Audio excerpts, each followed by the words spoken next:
The game looked normal for almost 90 minutes. Two teams fighting, pressure building, and fans expecting a tight finish.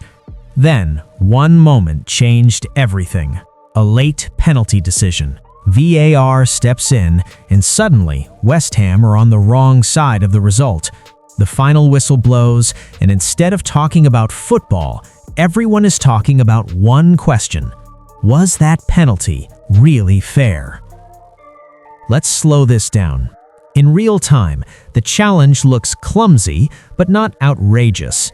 The defender goes in, there is contact, and the attacker goes down. The referee lets play continue at first, which already tells you something.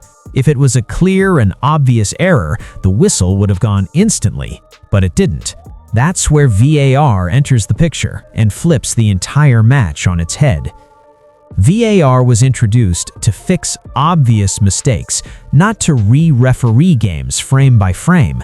When officials start freezing moments, zooming angles, and judging intent from slow motion, the game changes. Contact always looks worse in slow motion. What looked like normal physical play suddenly turns into a clear foul once replayed 10 times. This is exactly why fans are angry. Not just West Ham fans, but football fans in general. Now here's the uncomfortable part. According to the current laws, you can argue the decision is defensible. There is contact, the leg is there, VAR can justify the call. But football is not just about rules on paper, it's about consistency. Similar challenges earlier in the match were waved on. Similar incidents in other games were ignored. So why this one? Why now?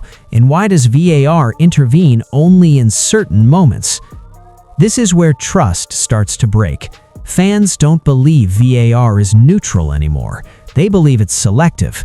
One week, the same contact is not enough. The next week, it decides a match.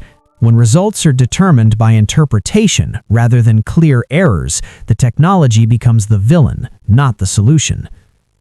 For Nottingham Forest, this moment is survival, momentum, and belief. They took the chance, converted the penalty, and did exactly what professional teams are supposed to do. There is nothing illegal about scoring from a decision given to you. But for West Ham, it feels like another game where control was taken out of their hands by an external call rather than footballing quality. The bigger issue isn't this one penalty, it's the pattern. VAR was meant to reduce controversy, yet it keeps creating new ones. Every close decision now feels like a lottery. Fans wait, hold their breath, and hope the screen doesn't light up. That's not how football is supposed to feel. So was the penalty fair? By strict interpretation, maybe. By football logic and consistency, many will say no. And that's why this decision will be debated long after the scoreline is forgotten. Because when technology becomes the main talking point instead of the game, something in modern football has clearly gone wrong.